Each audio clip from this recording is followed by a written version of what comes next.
que te laves con jabón y te talles con lejía, tu pecado siempre estará delante de mí. Entonces entendamos en primer punto que Dios es santo. Algunas personas dicen y sacan un versículo fuera de contextos y dicen: Dios es 3 veces santo. Pero en honor a la verdad, Dios no es 3 veces santo. Eso es muy poquito. No sé su Dios, el mío no es 3 veces santo. Mi Dios es infinitamente santo. 3 veces es muy poquito. Mi Dios es infinitamente santo. Y un Dios infinitamente santo no tolera el pecado. Por tanto, el hombre, desde que el hombre es hombre, ha pecado y se ha apartado de Dios. En su maldad, en su perversidad, ha inventado ritos que, según el hombre, cree que esos ritos nos acercan a Dios. Pero déjeme decirle algo: cualquier intento que el hombre tenga por acercarse a Dios es vano. Lo que aquí realmente vale es la intención del Dios infinitamente santo bajarse un poquito y acercarse a nosotros.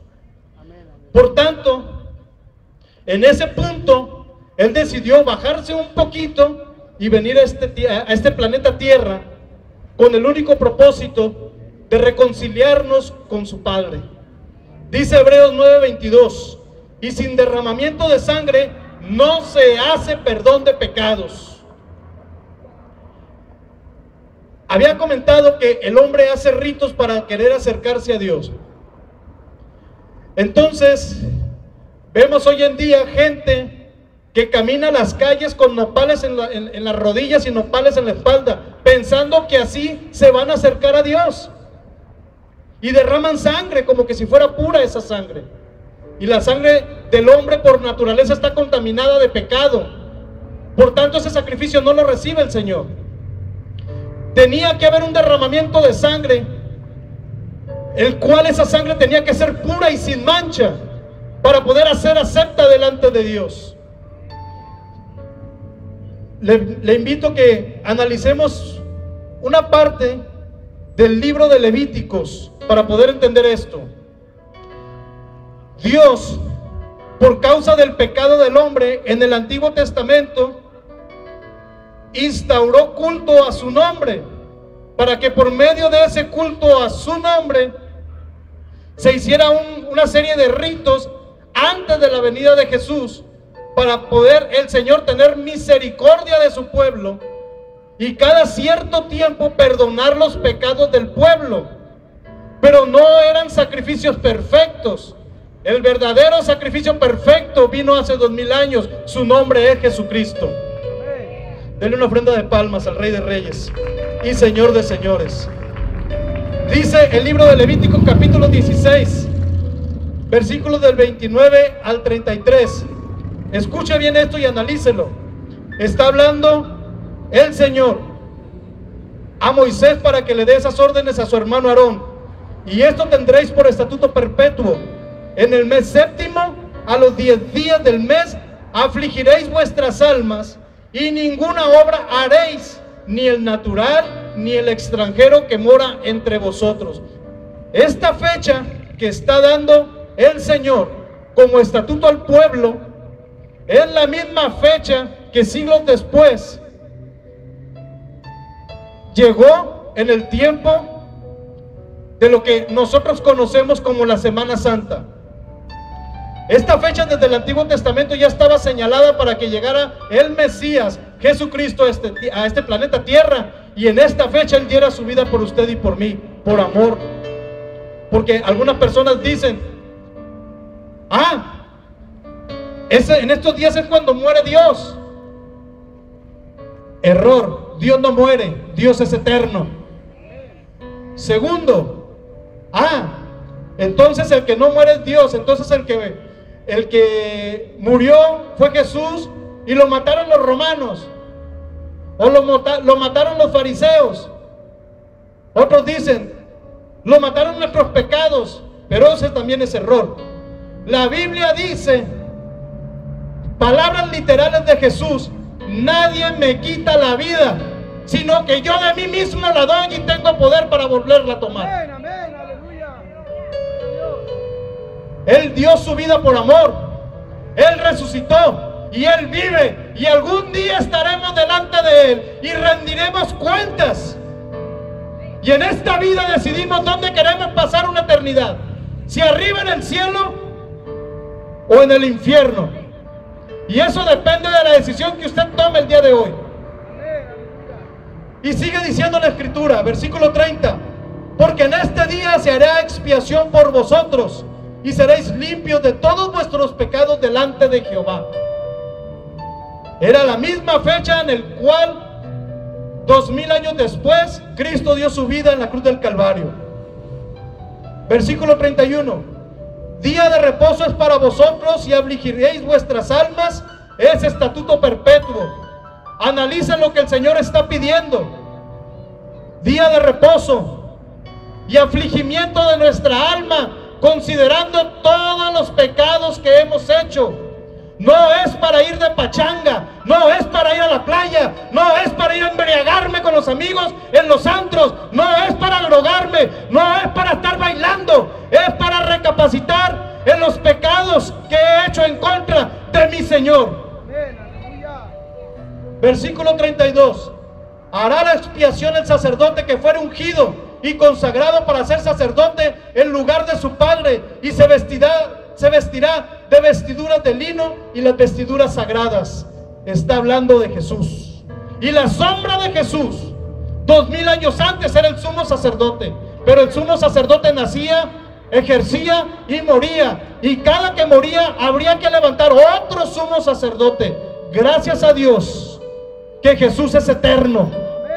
Y Él no cambia el sacerdocio a otro, sino que Él mismo, por los siglos de los siglos, es sacerdote y está intermediando por usted y por mí ante Dios Padre, porque solamente hay un Dios y un mediador entre Dios y los hombres, Jesucristo hombre. La Biblia no dice que hay María, que hay Tadeo, que hay Pablo, que hay Pedro. La Biblia dice que el mediador se llama Jesucristo. A Él sea la honra, a Él sea la gloria y a Él sea la alabanza por siempre en la eternidad.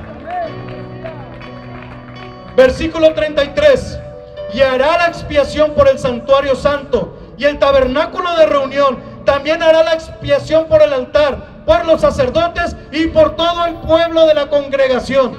Pregunta: ¿no fue acaso el sacrificio de Cristo en la cruz del Calvario que limpió la maldad de este mundo para aquel que se quiera arrepentir? ¿No fue Él quien santificó la iglesia? ¿No es Él quien santifica el sacerdocio de ahora, instaurado por pastores, profetas, apóstoles, evangelistas y maestros, que Dios los instituyó para la edificación de su pueblo? ¿No fue Él quien perdonó los pecados de todo el mundo? Por tanto, estos ritos que Dios había instaurado a falta del Mesías hace 2000 años, antes de la venida de Cristo, primero era para purificar al sumo sacerdote. Levíticos 16, 4 a 11, si gusta apuntar puede hacerlo con libertad. Segundo punto: con estos sacrificios que se hacían en el Antiguo Testamento, se purificaba el santuario y los sacerdotes. Y en tercer punto, estos sacrificios purificaban al pueblo. Cuando vemos el libro de Levíticos, capítulo 16, versículo 2, escuchen lo que dice la palabra de Dios. El Señor dijo a Moisés: de la congregación de Israel tomará 2 machos cabríos para expiación, y Aarón echará suerte sobre los 2 machos cabríos, uno para el Señor y otro para Azazel. Y tomará el macho cabrío que tocó en la suerte al Eterno y lo ofrecerá en expiación. Hay que notar una cosa: había 2 chivos que Dios demandaba cada año que fueran sacrificados.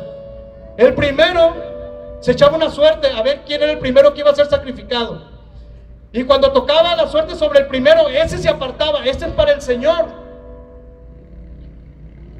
Y el segundo, se le nombraba a ese chivo Azazel. En este punto estamos viendo dos chivos, uno para el Señor y otro para Azazel. Pero ¿qué función tenían estos dos chivos? Muy fácil. Uno era para la expiación, el perdón de los pecados, y el otro era para reconciliarnos con Dios Padre. ¿Qué caso tiene que el Señor perdone sus pecados y los míos, y nosotros no procedamos al arrepentimiento y no tengamos una comunión directa con Él? Dios, en su infinita misericordia, pone la primera parte: yo te perdono, pero quiero que tú pongas de tu parte para poder tú y yo tener una reconciliación y una comunicación íntima. Levítico 16, 21 y 22 dice: y pondrán sus dos manos sobre la cabeza del macho cabrío vivo. Este es Azazel, el otro ya había sido degollado. Y confesará sobre él todas las iniquidades de los hijos de Israel, todas sus rebeliones, todos sus pecados, poniéndolos así sobre la cabeza del macho cabrío, y lo enviará al desierto por mano de un hombre destinado para esto. Y aquel macho cabrío llevará sobre sí todas las iniquidades de ellos a tierra inhabitada, y dejará ir el macho cabrío por el desierto. El primer macho cabrío era degollado, y tomaba el sumo sacerdote la sangre, traspasaba el segundo velo, llamado la verdad, y ungía los candeleros, todos los utensilios, y con esa misma sangre entraba al lugar santísimo, y rociaba con esa sangre 7 veces los cuernos del propiciatorio.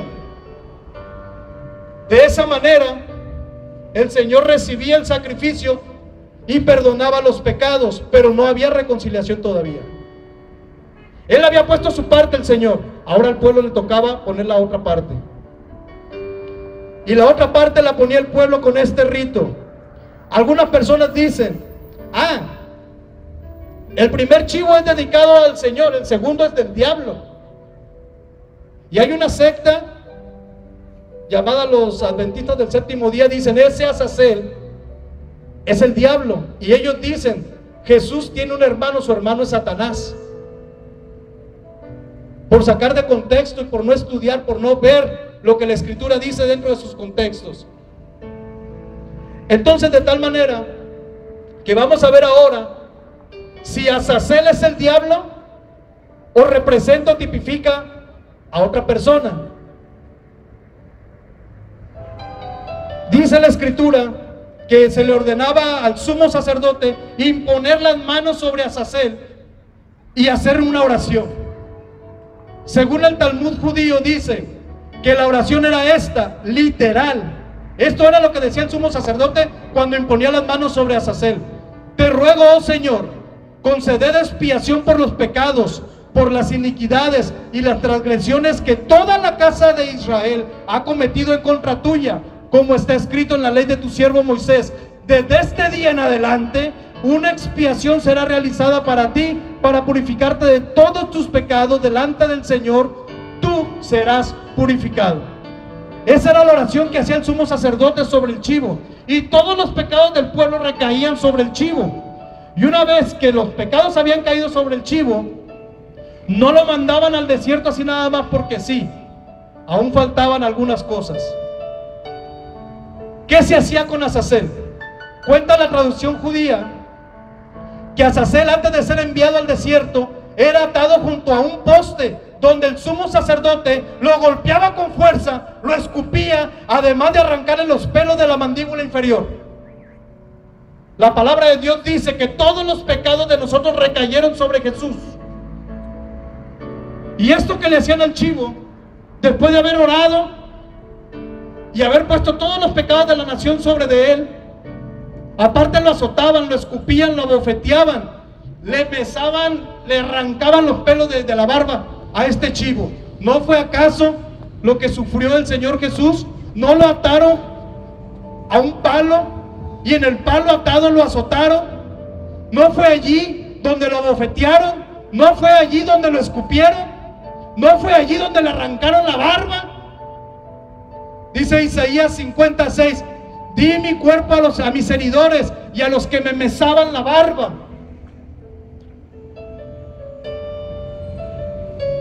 Es una tristeza que el pueblo de México festeje la Semana Santa en la playa. Es una tristeza que México festeje la Semana Santa en las discotecas, en los antros, emborrachándose, escuchando banda. Yo me pregunto, ¿así es como pagamos a Dios su gran sacrificio que hizo por usted y por mí? Debiera de darnos vergüenza. La muerte de Azazel es de esta manera. Una vez que el chivo estaba herido de muerte, era llevado al desierto donde hubiese un gran abismo rocoso, y de ahí era lanzado, donde moría irremediablemente al caer estrellado sobre las piedras rocosas. ¿Y no fue acaso que el Señor Jesús, después de haber cargado todos nuestros pecados, todas nuestras iniquidades, después de haber dejado ser azotado, escupido, escarnecido, coronado de espinas, abofeteado, arrancado la barba, ¿no fue acaso después que caminó un largo desierto por la vía del Gólgota, donde no encontró ayuda de nadie, fue él solo? No hubo misericordia, no hubo quien lo acompañase.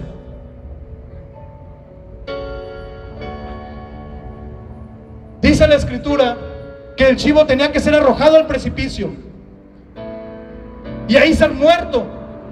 ¿No fue acaso que el mismo Señor Jesús dijo, hablando de una señal que pedían los fariseos, ¿qué señal nos da de que tú eres el Mesías? Y el Señor Jesús responde, generación perversa, a ustedes no se le dará señal, sino la señal de Jonás. Así como Jonás estuvo 3 días en el vientre del pez, así 3 días estará el Hijo del Hombre en el corazón de la tierra.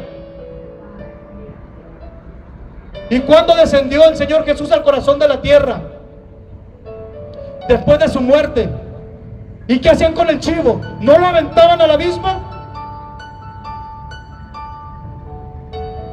¿Se fija cómo a veces las sectas tuercen las Escrituras para inventar un sinfín de herejías, confundir al pueblo y llevarlos al infierno?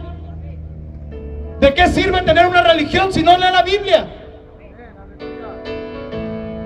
¿Cómo sabía el pueblo que el sacrificio, o cómo sabía el pueblo que el sacrificio había sido aceptado por Dios? Porque era un rito. Era un rito.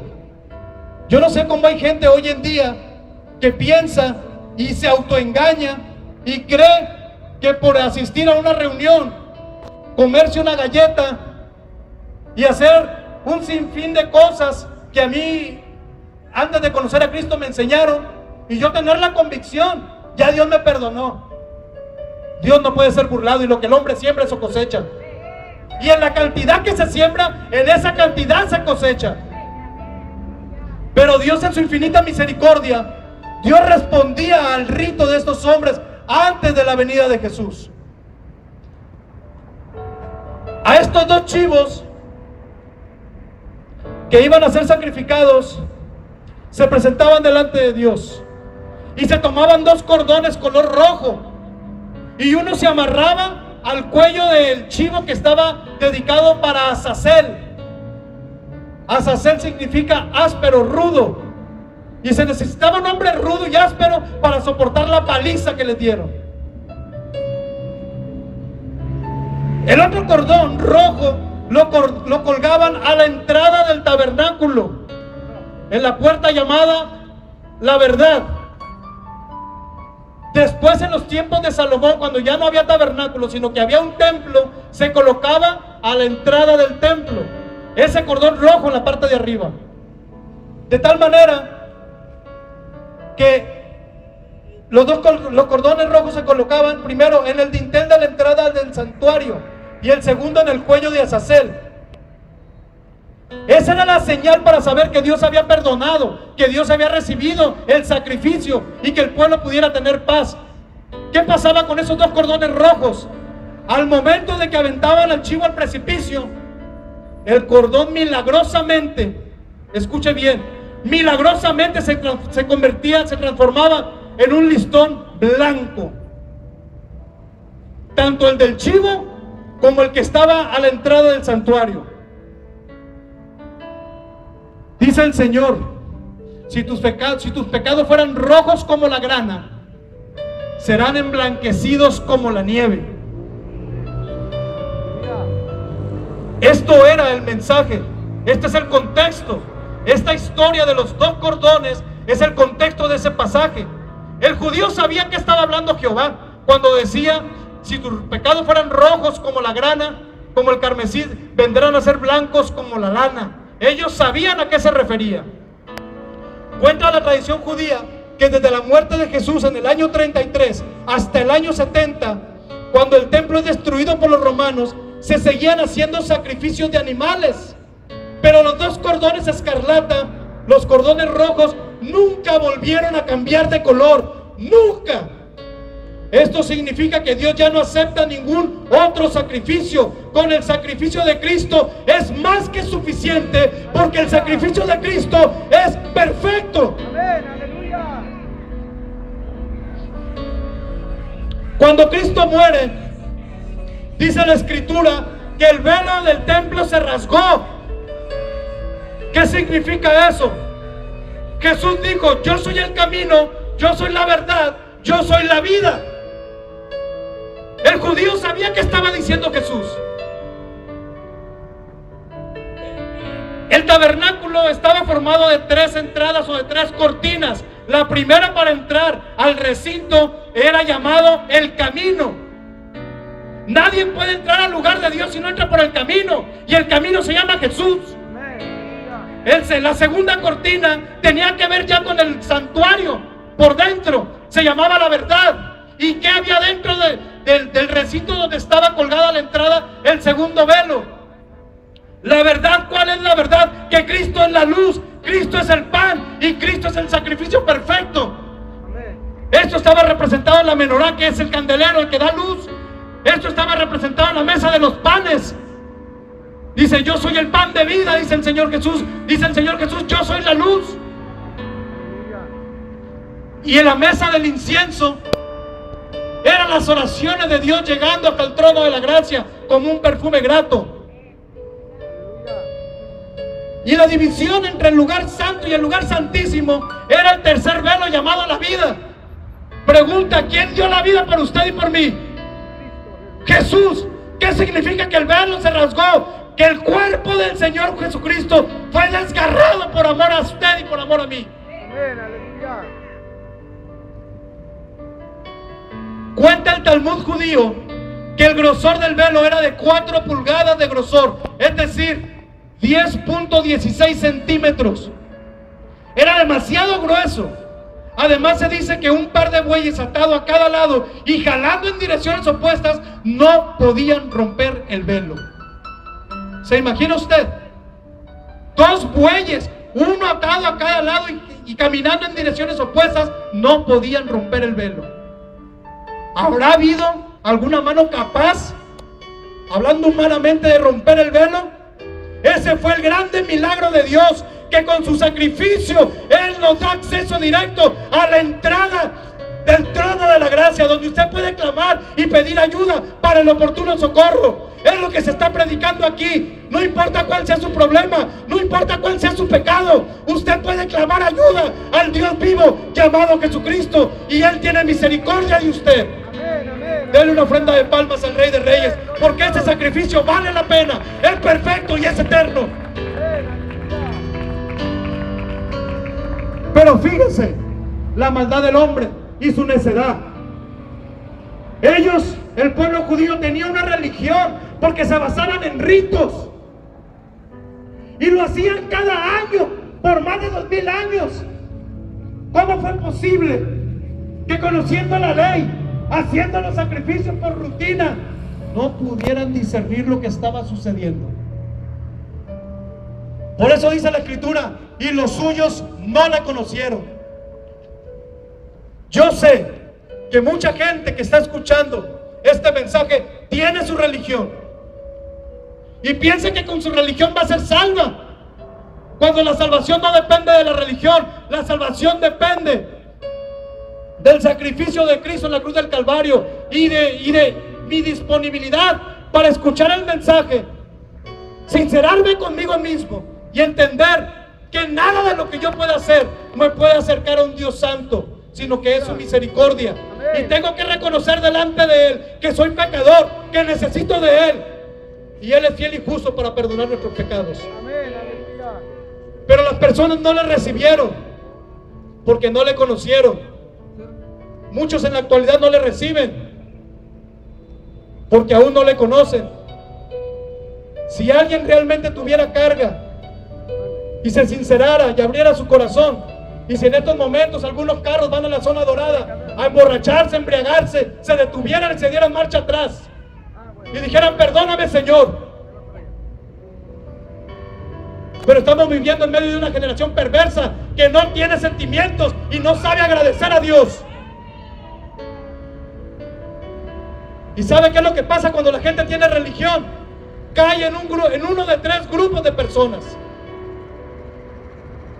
Veamos lo que dice el Evangelio de Jesucristo según San Mateo capítulo 27, versículo 32 al 44. Hablando de la crucifixión y muerte de Jesús. Analicemos estos tres grupos de personas. Cuando salían, hallaron a un hombre de Cirene que se llamaba Simón. A este lo obligaron a que llevase la cruz. Y aquí está el primer grupo de personas. El indiferente. Hollywood presenta la imagen de Simón como un hombre bueno que ayudó a cargar la cruz de Cristo con mucha alegría y gozo. La Biblia no dice eso. Para empezar, era de Cirene, no era judío. Segundo, se le obligó. Y al que se le obliga es porque no quiere. ¿De dónde saca la gente que la imagen de un Simón de Cirene es bien buena onda? Herejías. Este hombre era indiferente, se le tuvo que obligar. Él no conocía a Jesús porque él no era de Judea. Mucha gente indiferente está escuchando este mensaje. Dios tenga misericordia. Pero en su indiferencia se quieren justificar diciendo: no me importa el mensaje, yo tengo mi religión. Pues con esa religión, si usted no se arrepiente, se va a ir al infierno. El infierno está lleno de gente religiosa y de gente buena. Mucha gente dirá: pero es que yo no soy drogadicto, yo no soy alcohólico, yo no soy mujeriego, yo no soy homosexual, yo no soy lesbiana, yo no robo, yo no mato, yo no soy sicario, yo no soy traficante. Sí, pero la Biblia dice: por cuanto todos pecaron, están destituidos de la gloria de Dios. Y todos necesitamos de Jesús para poder llegar al Padre y pasar una eternidad con Él. El segundo grupo dice: y cuando llegaron al lugar de la Gólgota, que significa de la calavera, le dieron a beber vinagre mezclado con hiel, pero después de haberlo probado no quiso beberlo. Cuando lo hubieron crucificado, repartieron entre sí los vestidos, echaron suertes para que se cumpliese lo dicho por el profeta. Partieron entre sí mis vestidos y sobre mi ropa echaron suertes. Y sentados le guardaban allí y pusieron sobre su cabeza su causa escrita: este es Jesús, el Rey de los judíos. Entonces le crucificaron con él a dos ladrones, uno a la derecha y otro a la izquierda. El grupo de los malvados, la gente que no tiene misericordia, la gente implacable, la gente que no tiene llena de los deseos del mundo, la gente que hace maldad. En aquel tiempo los malvados estaban representando como aquellos que estaban clavando las manos del maestro, como aquellos que estaban clavando los pies del maestro, como aquellos que le traspasaron el corazón. Pero ahora, ¿a quiénes representan ese grupo? Aquellos que han escuchado la palabra de Dios alguna vez, aquellos a los cuales se les ha predicado y dicen: a mí no me importa, yo sigo en la drogadicción, yo sigo en el alcoholismo, yo sigo en la droga, yo sigo en el narcotráfico, yo sigo en el homosexualismo, yo sigo en el lesbianismo. Cada actitud nuestra es como que si le diéramos un clavado, le claváramos un clavo al Señor en las manos, como que si le claváramos los pies, como que si lo azotáramos. Esas son nuestras actitudes pecaminosas delante de Dios cuando no procedemos al arrepentimiento. Y este grupo, todo en su totalidad, tiene una religión. ¿No es acaso que el 12 de diciembre mucha gente tiene religión y va detrás de una muñeca y atrás de la romería ya comienza la banda y la borrachera? ¿No que mucha religión? ¿Y cómo terminan? Tocándole banda a las paredes que tienen pintado una imagen, y terminan en alcoholismo y drogadicción. Gente que tiene maldad en su corazón, pero sí, eso sí, tienen una religión. El tercer grupo de personas que tienen una religión, dice: y los que pasaban le injuriaban meneando la cabeza, como muchos de los carros que están pasando. No, hombre, eso no. Y diciendo: tú que derribas el templo y en 3 días lo reedificas, sálvate a ti mismo si eres hijo de Dios y desciende de la cruz. De esta manera también los principales sacerdotes, escarneciéndole con los escribas y los fariseos y los ancianos, decían: a otro salvó, que se salve a sí mismo si se puede. Si este es el rey de Israel, descienda ahora de la cruz y creamos en él. Confió en Dios, que le libre Dios, porque ha dicho: soy hijo de Dios. Lo mismo le injuriaban también los ladrones que estaban crucificados con él. ¿Quién es este grupo? La gente que se burla del evangelio, la gente que se burla de Jesús, la gente que tiene en poco la palabra de Dios, la gente que blasfema, los que inventan herejías, las sectas y la gente que está en ellas. Ah, pero tienen religión. Estos 3 grupos de personas cerca de la cruz, pero tan lejos de Cristo. Gente que fue salpicada por la sangre de Jesús, sangre preciosa, limpia, sin mancha, sin mácula, y no lo entendieron. Estaban clavando las manos y la sangre les salpicaba. Gente tan cerca de la cruz y tan lejos de Cristo, porque tenían religión. Los romanos eran un pueblo idólatra, así como en la antigüedad. La gente estaba marcada por la política, también estaba marcada por la religión. En la antigüedad no había internet, no había televisión, no había radio, no había tecnología, no había celulares. La única diversión de las personas, o en lo que disponían su tiempo, era en la política y en la religión. En aquel tiempo no había ateos. El ateo es un problema moderno, porque la Biblia dice que aún los diablos creen y tiemblan. El ateo está peor que los demonios. Los demonios no son ateos. Entonces este grupo de religiosos, los fariseos, que abofeteaban al maestro y le jalaban la barba y la sangre salpicaba, y estaban mirando el espectáculo de un hombre cargando la cruz, fueron salpicados y rociados por la sangre de Cristo, tan cerca de la cruz y tan lejos de Cristo. Hoy en día mucha gente se quiere autojustificar.